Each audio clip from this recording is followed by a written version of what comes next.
everyone, today I wanted to talk about squats. So in class we're seeing quite a few things going on with squats that we're trying to correct. So trainers are saying to me, Julie, how can I correct this person's squat? I seem to be saying the things that we would normally say to correct the squat, but the squat's still not looking right. And quite often it's that we haven't quite developed the muscles in the right area to perfect that squat properly. So I'm going to go through a few common things that we see happening with our squat, and then some exercises we can do to start to really help that squat along, so we can target the areas we need to be targeting the squats, which ideally we really want to start to target those bottom muscles, the glutes and the backs of the legs. Quite often in the squat we'll be a bit quad dominant, and then we'll have a lot of people with knee pain. So we really want to start to correct that for you. So the first thing that we're starting to see in the squats is people coming down into their squat and their knees are slipping forward. So their knees are slipping forward over their toes and they're complaining of knee pain. So when we're in our squat, we really want our weight into our heels, and we want to stick our bottom back like we're going to sit back on a chair, okay? So like we're going to sit back on the chair there, our knees are behind our toes, ideally lined up. You can't quite see my ankles there, but ideally lined up with our ankles as we sit back into it.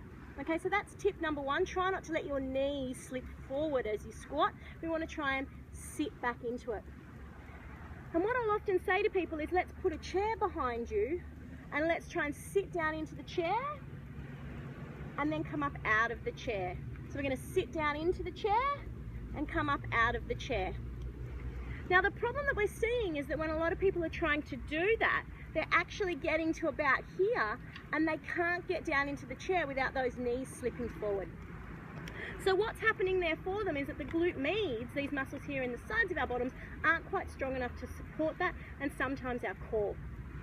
So how I'm saying to remedy that is, at home you can either put your hands onto the kitchen bench or hold a broomstick out in front of you, and what you're going to do, pretend that I've got the kitchen bench there or a broomstick, it might be at a better height, or sometimes I can do it when I'm brushing my teeth, is all I want you to do is hold on to that thing in front of you with your shoulders down and back, and you're going to sink down into that squat just to that point where you feel like, oh, you're going to start to slip forward, and I want you to hold it at that little point there.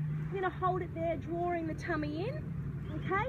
Really getting the weight into the heels so you feel the glute med working, and hold that squat. You can even do little pulses there in that position, okay? And then gradually as you get stronger, you will be able to get deeper and deeper into that squat, which is what I want you to start to work on over the weeks, okay? So that's thing number one that we're seeing with the squat.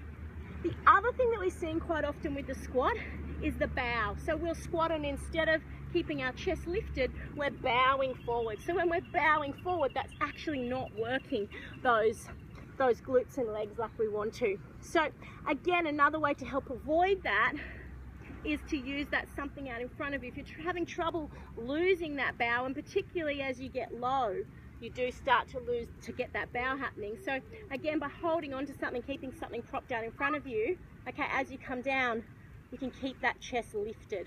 Hold it at that point, little pulses. So I always say, keep the chest to the sky or chest to the sun, rather than let it bow to the ground, okay? So that's the other problem that we're seeing with the squats. And then the final thing that we're seeing with the squats is, as people are coming into the squat, okay, they're really tucking their tail out, the tummy's protruding forward, and they're getting this sway to the back, so it's looking a little bit more like this. So they're ending up then with back pain as well. So what I want you to think about is, as you come down into that squat, I'll move a bit forward here, we're going to come down into the squat, and I want you to think about, if you start to see your tail sticking out, I want you to start to tuck that tail under a little bit and be able to hold that squat there, okay, so that we don't start to end up looking like this, because I can already feel that in my back.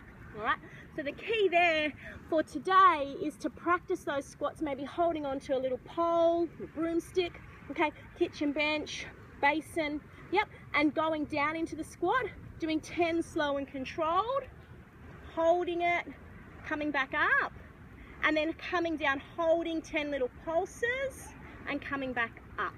Alrighty, that's how we're going to play with our squat this week, and really try to get the glute medius and the glutes firing for us. The big key is trying to get the weight into our heels, particularly the outer edges of our heels, rather than slipping forward into our toes. Okay guys, that's squats for the day. Let me know how you're going with them, and I hope that helps you. Take care, have a great day.